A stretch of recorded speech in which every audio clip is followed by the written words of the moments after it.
বাচ্চাদের জন্য নিউট্রিশন ভরপুর আরও একটি টিফিন রেসিপি। শসা আর মাখানার পরোটা এতটাই টেস্টি আর হেলদি হয়, টিফিন তো ফিনিশ হবেই, আর এই পরোটা বানানোর ডিমান্ড বারে বারে আসবে। আমার ছেলেরা একদমই শসা খেতে পছন্দ করে না, তবে এইভাবে বানিয়ে দিলে রুটি বা পরোটা পুরোই ফিনিশ করে নেয়। চলো তবে পুরো ভিডিওটা দেখে নাও আর ভিডিওটা সেভ করে রেখো। 1 বাটি মতো মাখানাকে ড্রাই রোস্ট করে মিক্সিতে ফাইন পেস্ট করে রাখবো। এরপরে আধা ইঞ্চ টুকরো আদা নিয়ে গ্রেটারে গ্রেট করে নিতে হবে। একটা মিডিয়াম সাইজের শসা নিয়েছি, এটাকেও খুব ভালো করে গ্রেট করে রাখতে হবে। এরপর আমি একটা পাত্রের মধ্যে আটা নিয়ে নিলাম। 1.5 বাটির মতো এখানে আমি আটা নিলাম। ওর সঙ্গে দিয়ে দিলাম গুঁড়ো করে রাখা মাখানা, গ্রেট করা আদা, শসা, আর এখানে দিলাম 1 চামচ মতো কস্তুরি মেথি। এটাকে হাতে করে খুব ভালো করে ঘষে গুঁড়ো করে দিয়ে দিলাম।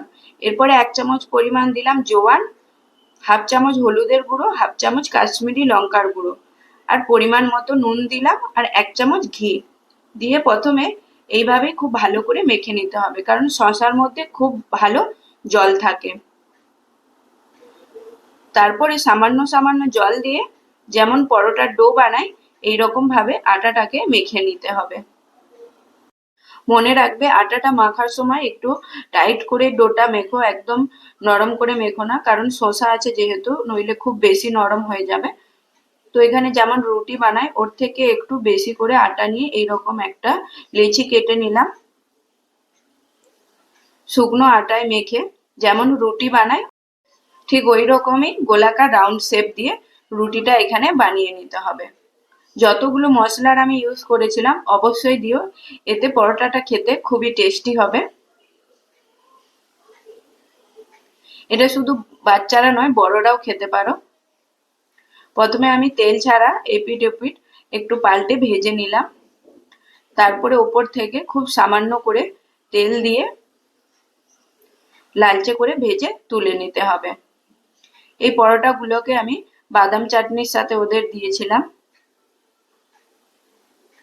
রেসিপিটা লাগলে কমেন্টে জানিও।